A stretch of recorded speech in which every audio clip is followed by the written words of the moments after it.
We are here for it. Yes. So, okay. I just want to again thank you so much for everything, for being here. We know that you both are juggling a lot right now, especially with the upcoming presidential elections. By the way, for our audience, please make sure to have your way to make your voice count and vote. It's very important. Also, if you have any questions that you would like to get answered tonight, do not be afraid to drop them down in the chat box. Now, on to the next question for you two. I would like to know more about why did you decide to go into politics? What was your running drive? How did you start get in that position? Well, you know, I never actually planned on doing that, but I grew up in actually a small town in Michigan, and my family was very active in the church and in school. And, you know, I was really brought up something that, you know, that you're concerned about, you should do something about it, not just complain about it. And so that's it was kind of the way I grew up. But when I was in college at Michigan State, I got involved with a women's group that focused on healthcare. And the County Board of Commissioners was considering closing the medical care facility, which at the time was the only nursing home that took low-income seniors. And I grew up with a mom who was director of nursing at the hospital. And the town I grew up, I did healthcare my whole life. But I was very upset that they were trying to close the nursing home. And so I ended up, one thing led to another, and I ended up getting involved in leading the effort to save the nursing home. And it turned out the county commissioner that was trying to close it was the county commissioner from my district. And so everybody said to me, you should run against him. I didn't know anything about politics, but I was very mad at it and decided that, well, maybe I would.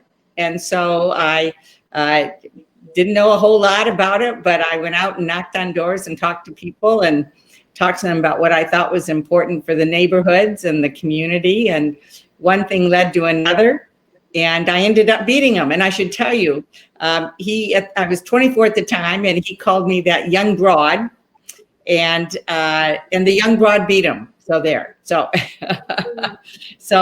I got involved because of an issue. That's amazing to hear. Crazy. Wow. That is great.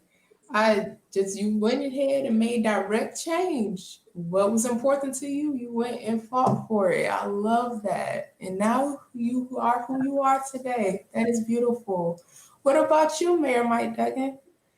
How did you get into politics? Well, I was 7 years old, and my father ran for district judge. And I went door to door on Saturdays, campaigning and passing out literature for him, for which I would get 2 hamburgers and an order of fries at the end of the day.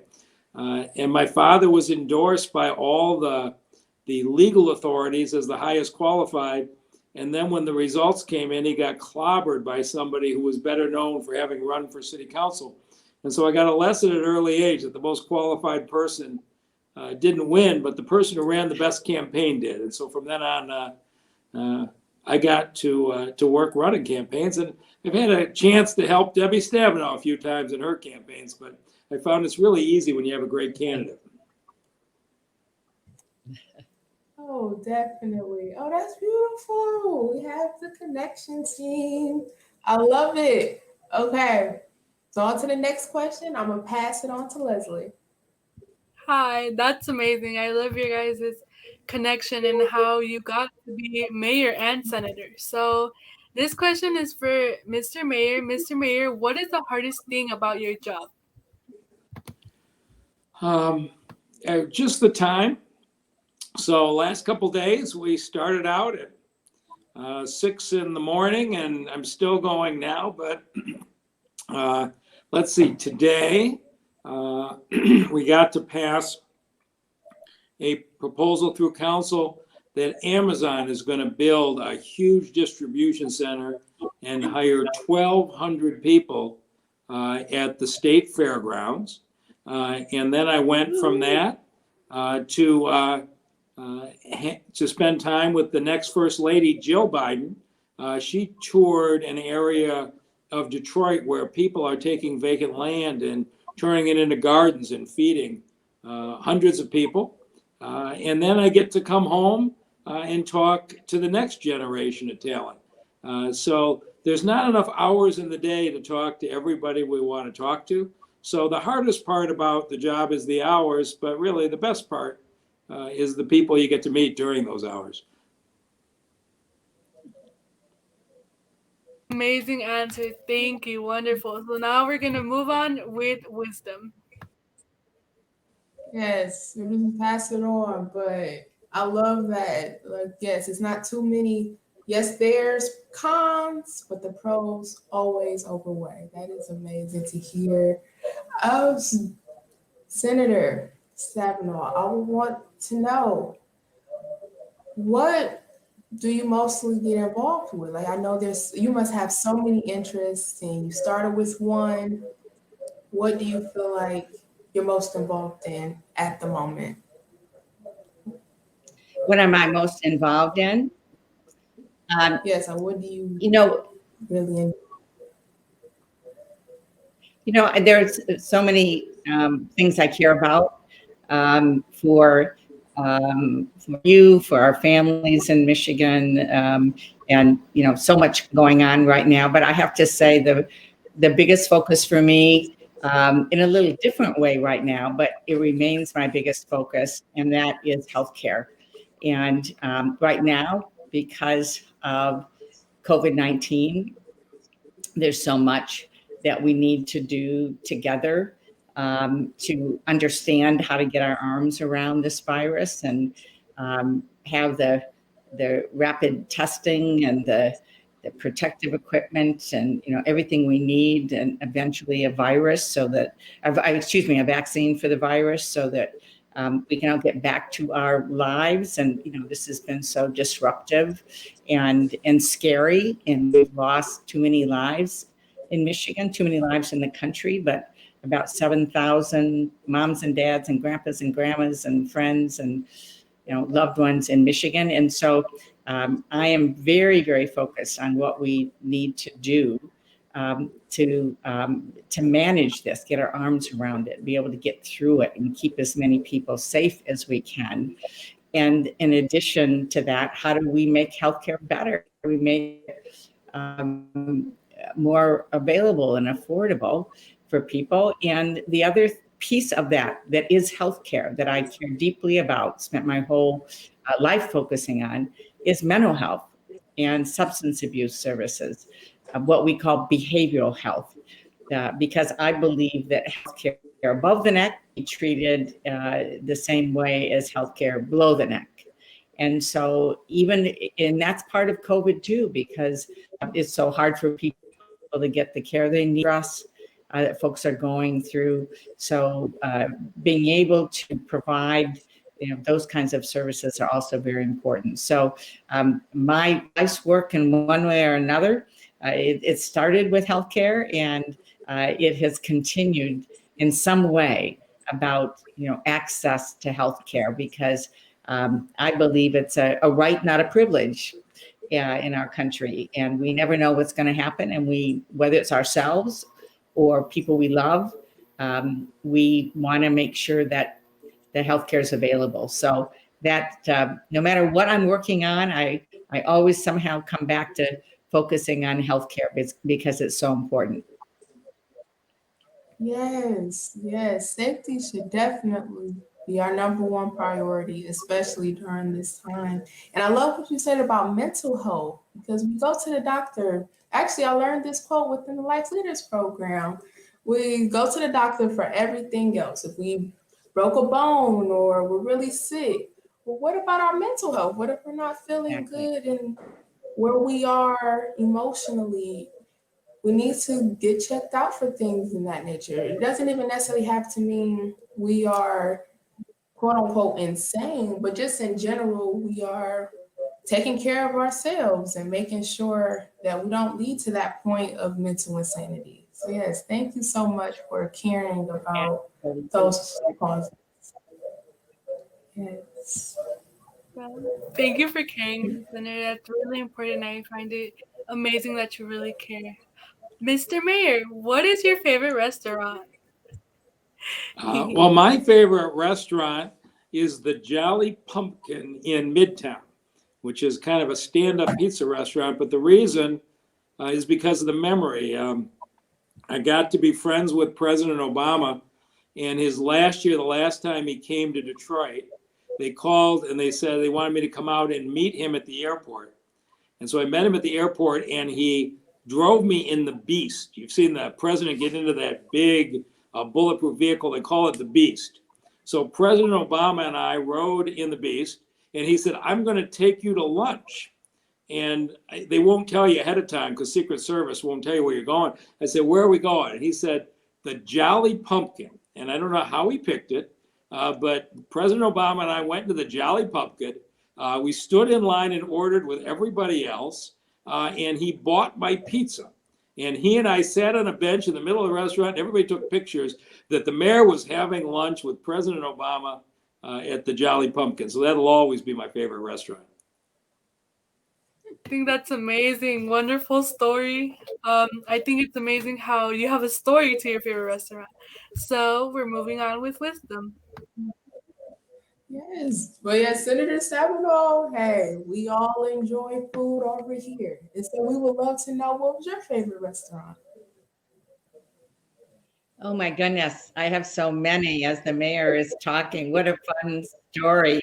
Um, you know, I should say in general, I've been very involved in supporting Eastern Market in Detroit and have loved to watch a lot of our entrepreneurs that started out just selling on the weekends at Eastern Market and then now have their own restaurants and have, been able to expand and hire people and so on. I think the sweet potato sensations up in an Avenue of Fashion, good cakes and bakes. I love them. There's you can tell I like, and there's just so many downtown restaurants now. It's incredible. When things were really starting to move, and the mayor's done such a phenomenal job, and everybody, the business community, philanthropy, everybody working together in terms of developing the downtown heart on the neighborhoods. But when things first started, I'd come home every weekend from DC, and I would fly into Detroit and then want to go to the opening of a new restaurant. And so I would do that every week, but then so many were opening, I couldn't keep up, which is a great thing. There were just too many that were opening. And so I love to see, all the different kinds of restaurants. And I have to say, back to Eastern Market, I'm the lead Democrat on the Agriculture, Nutrition, and Forestry Committee. And I've been very involved in the development of our access to fresh foods and organics and urban farms, developed our whole effort on small farms. And by the way, in the whole country, Detroit has the leadership on urban agriculture. I found that out by going to other states and talking to them. And they said, why are you talking to us? The leaders are in Detroit. And I said, yes. So there's just wonderful, the food culture, the restaurants, the urban farms, Eastern Market, the other community markets. I mean, all of these things, the whole food economy, it's about, we just got to make sure people have access to that food so that kids are getting healthy food and families are, and that we can create jobs from a great food economy. Yes, Senator Stabenow. I completely agree. Yes. Oh, have to grow our food economy. I love that. And then also, I would want to add more about, I know you mentioned the food economy is definitely an issue within Detroit, but for you both, what do you feel is our number one issue in the city? Is it the food economy for you, Senator Stabenow, or you can always change the answer, but please let us know.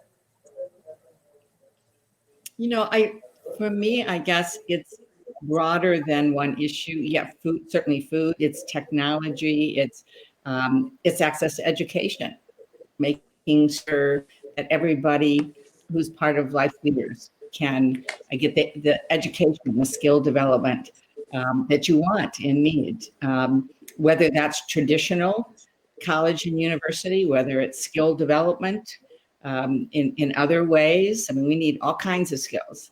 And for me, it's more than how do we the quality of life that we want, where you've got the opportunity, we all do, to dream big dreams and actually be able to succeed.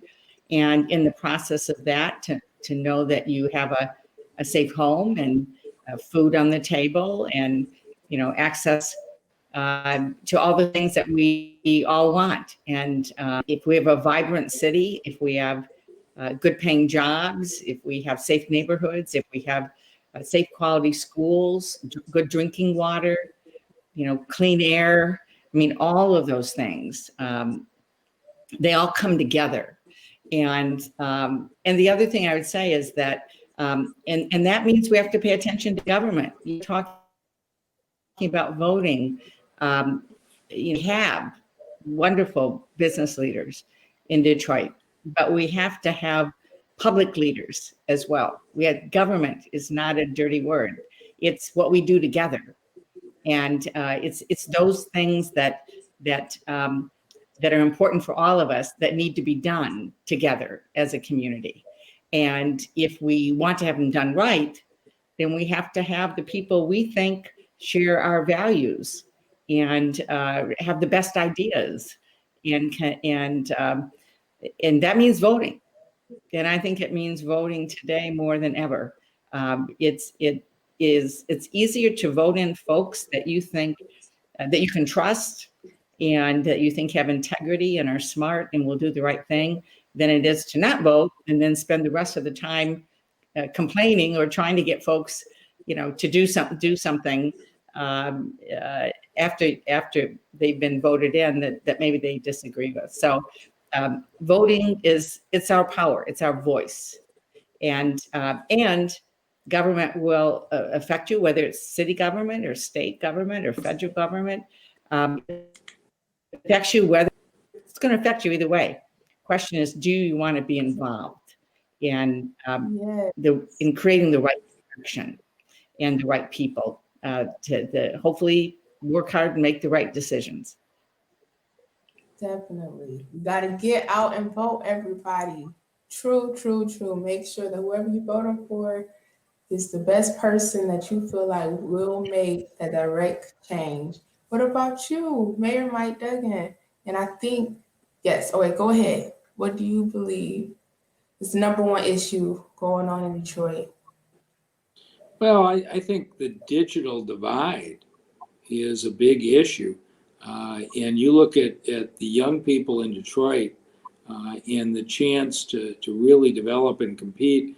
But when COVID first hit, the first schools that we saw close were in Birmingham and Grosse Pointe and Ann Arbor, because they were already on laptops and their teachers just switched right over and continued their curriculums from home.